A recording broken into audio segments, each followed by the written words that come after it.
So here on another beautiful day, um, I've been playing with the Bimmercode app now for a couple days. I initially was going to do a video on me setting just initial impressions right off the bat. I realized right away that that video would be like a 30-minute long video because of all of the time it takes for coding. It's not long, but it would be long for a video to go through everything. So I'm going to go through what I changed. It should be quicker. But you'll see here I have the Beamer Link app and the Bimmercode app. They both costed me about $30, I think. And the VP OBD2 dongle I got was like 45. So I'd say I'm in it about $100. But we're gonna go on Bimmercode and we're gonna hit connect and get into the app. Now first, don't shut off your Bluetooth, but shut off your airplane mode. Shut off your Wi-Fi and data, and then go on your Bluetooth. And if it auto connects to the car itself, because it will connect to the car and VP, just disconnect it from the car. Try to minimize as many like things connected to the phone as possible. But here's the main screen. So I have a 5 series, so hit continue, and then it should connect to the car and start reading the ECU. Now the car is on; it's an accessory mode.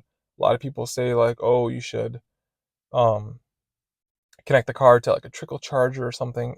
If your battery is good enough, and it shouldn't be a worry. If you're not worried about your car dying when you walk out to it, I would not be worried about it draining the battery. I've sat in the car for like 30 minutes with this thing on, and it's been fine. But there were, yeah. So I got the app. I got Beamer Link and Bimmercode. Beamer Link I like. It's very simple. I'll do a video on that too. But I was able to clear a check engine light that I had. That the normal uh like scanner I had, which is one I've been using for the last couple years, wouldn't do. That wouldn't just couldn't delete the code I had, but Beamer Link was able to delete the code. So I already like Beamer Link, but we're gonna go into Bimmercode. Um, it's super simple to use, super easy to use, as you guys will see. Um, and you're basically paying $100 to make small, trivial changes to the car. Nothing groundbreaking, but they do make the car more enjoyable. The smallest things, right? So here's the main page.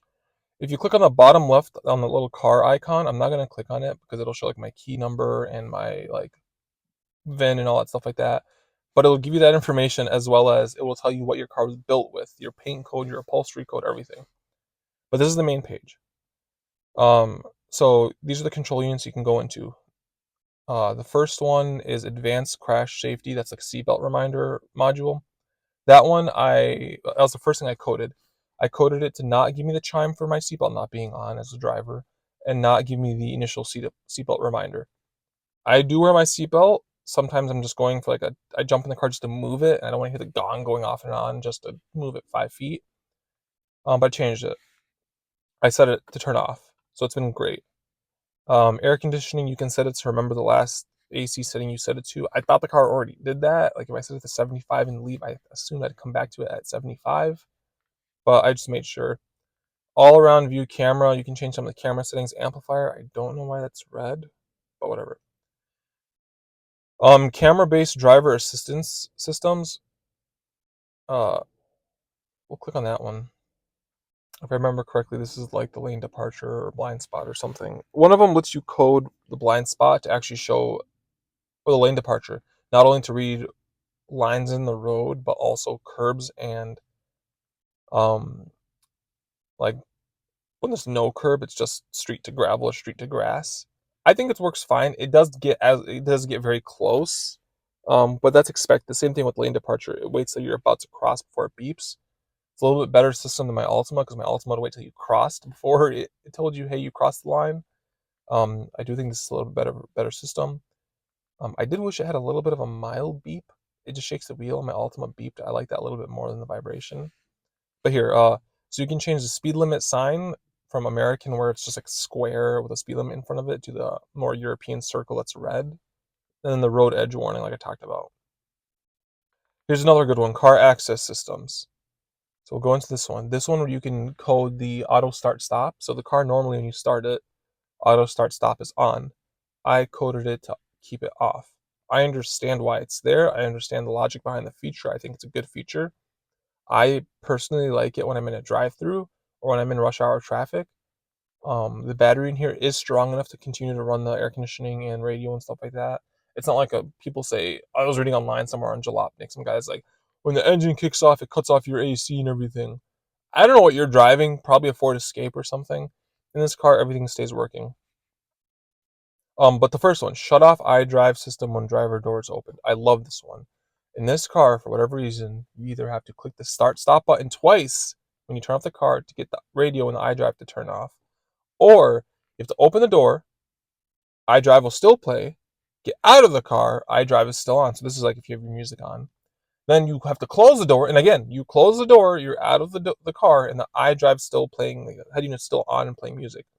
Once you hit the lock button on your key fob, then it shuts it off. I don't like that. So I set it to just turn off when I open up the door. So it's like my Altima. Radio will stay on when I open the door, it shuts off.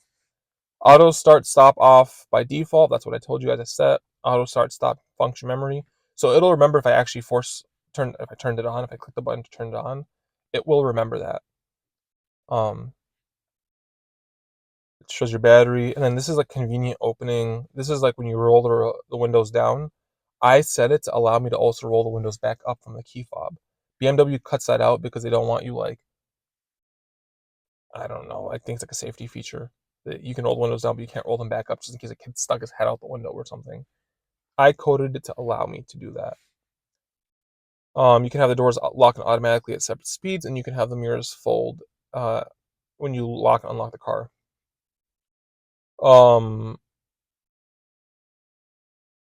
The electronic transmission control, it just gives you the option to put the transmission in sport mode, the sport transmission. I don't know if that's the same thing as bumping the shifter to the left and putting the transmission in sport mode, or like when you some of the BMWs are optioned with a $500 sport transmission in the F10s. I'm not 100% sure. Footwell module. This is where you can adjust like lights and stuff in the car, the mirrors as well. Headlight driver module left and headlight driver module right. This is where you can adjust the brightness of the halos. So originally, I think it was 50% brightness. I set it to 100% brightness when the headlights are off, and 80% brightness when the headlights are on. Head unit, we'll go into that one. I think head unit is where you can, if I'm not mistaken, code it to do the video in motion. Again, I don't know, like unless you're watching a movie from a CD, which nobody really does. I don't know why that's a quite like a feature, honestly. I would get if you could like mirror your phone to it, but you can't. So it's like if you're gonna play a CD or something or a DVD from a USB or something like that. I don't understand it. Um, this is max volume at startup.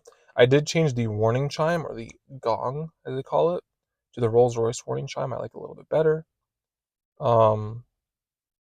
You can do the startup animation, like Alpina, BMW 1, 2, BMW I. You can do a Christmas one, connected drive 1 and 2. So, like, just for poops and giggles, we're going to do Alpina just so I can show you guys. And you click back, code, start coding. This will not change the startup screen on your head unit when it says like BMW. It'll show Alpina. You could also do like the M1, so it's just like M performance or something. So you guys can actually see how long it takes and why I don't do it. While it's loading, if you look down, you can do the tire pressure control. I set that to show me the temperature of the tires as well as the uh, air pressure, and I'll show you guys in a separate video. Well, at the end of this video, I'll show you guys what those codes look like. You can have it display full text messages, and you get Alpina, manufacturer of exclusive automobiles. You can change the sport displays if you want sport displays. You can add them if you don't have them. You can also change the color of the display. So we're back. Let's see.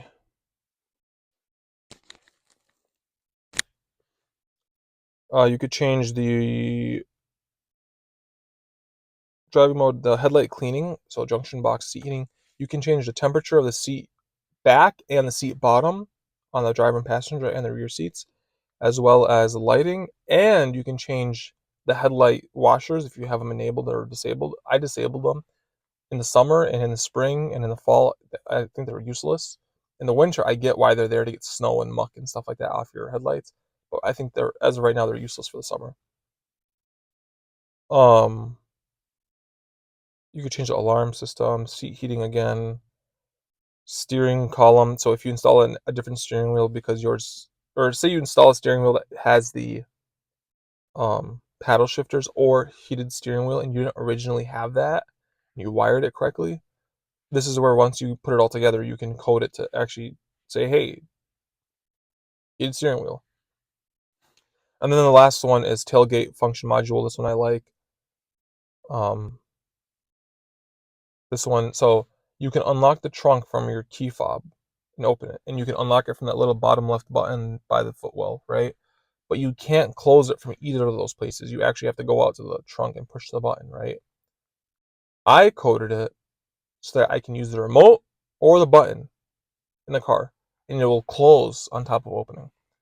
So here, close tailgate with remote control. You have to hit that one and the close tailgate with button, but you also should probably also click close tailgate with remote without long press. Because when you open the trunk with the remote, you just push the button and it opens, and you let go. When you close it, if you don't hit that last option, you leave it not active, you'll have to hold the trunk button the entire time the trunk's closing. If you take your finger off the button halfway through, the trunk will stop halfway through. Again, it's another safety feature. I activated it so I don't have to do that.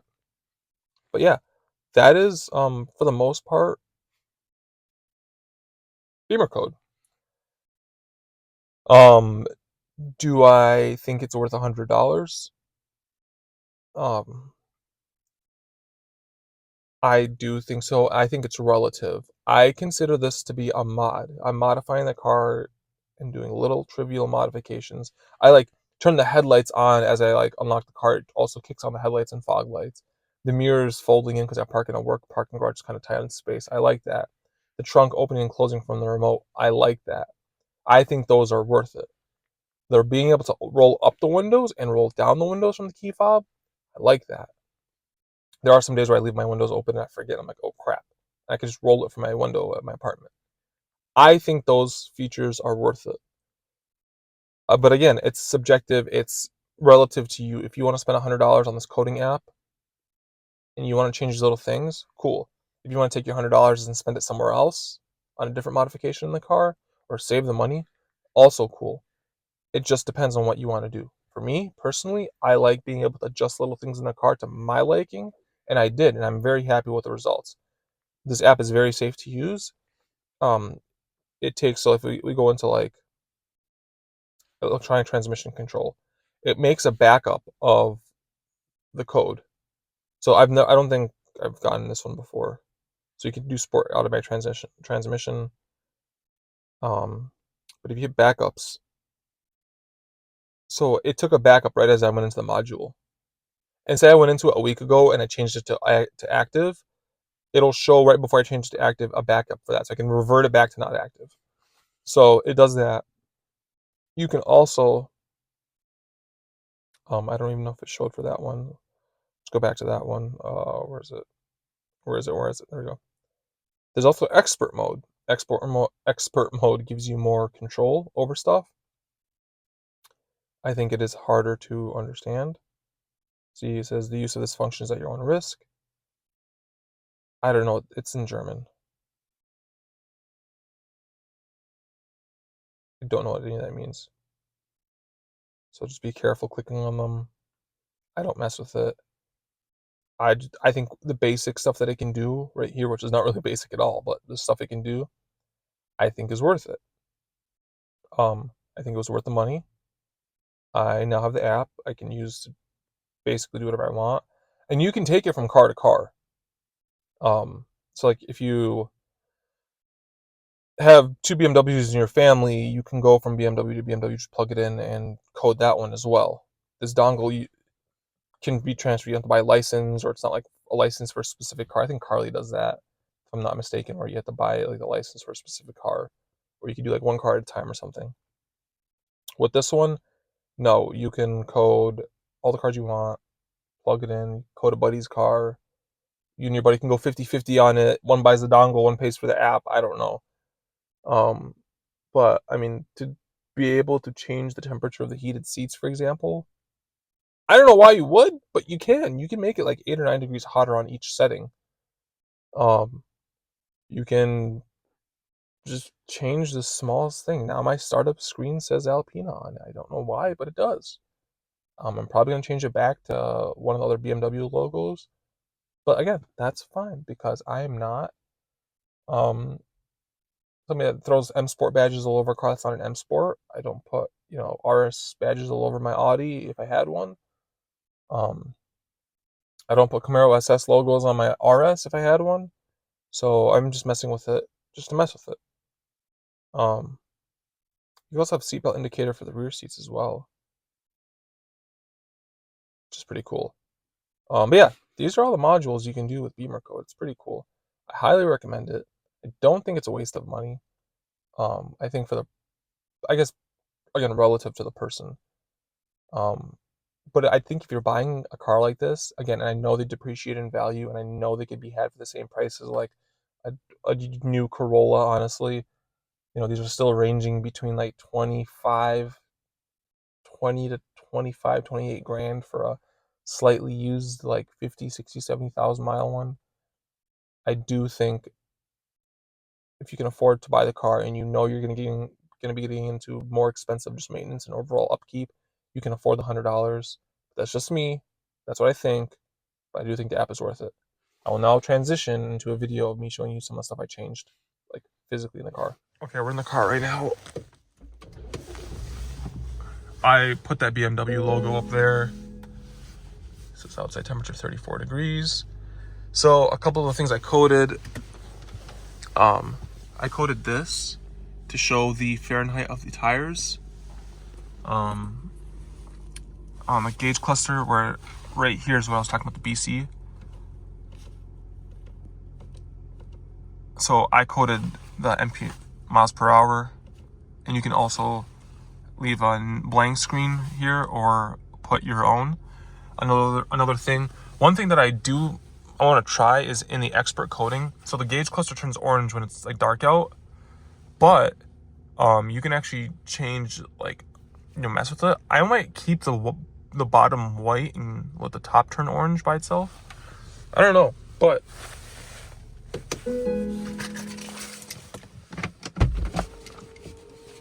see how the iDrive turned off?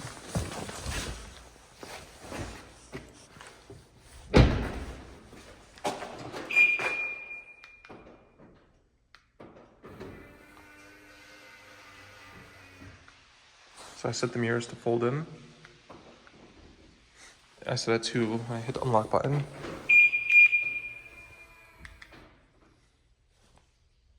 Mirrors fold in.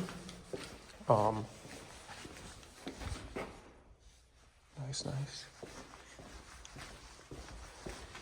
Here's another brake thing. You can change the brake lights to flash under hard braking, or you can change it to like bright up or get bright up.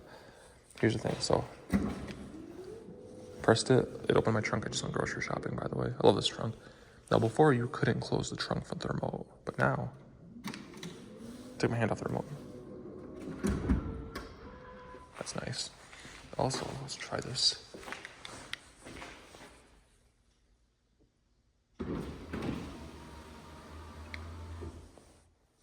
Nice. Now, there we go. Another thing I coded. So there's a lot you could do with Bimmercode to make it to your liking. There's a lot. If you install LED bulbs, you might get like a bulb burnt light. You can change that too, so that it doesn't give you that notification.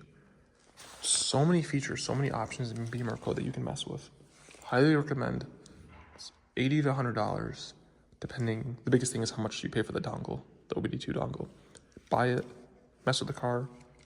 Pretty safe, pretty foolproof. If you're scared about anything, just don't go into expert mode.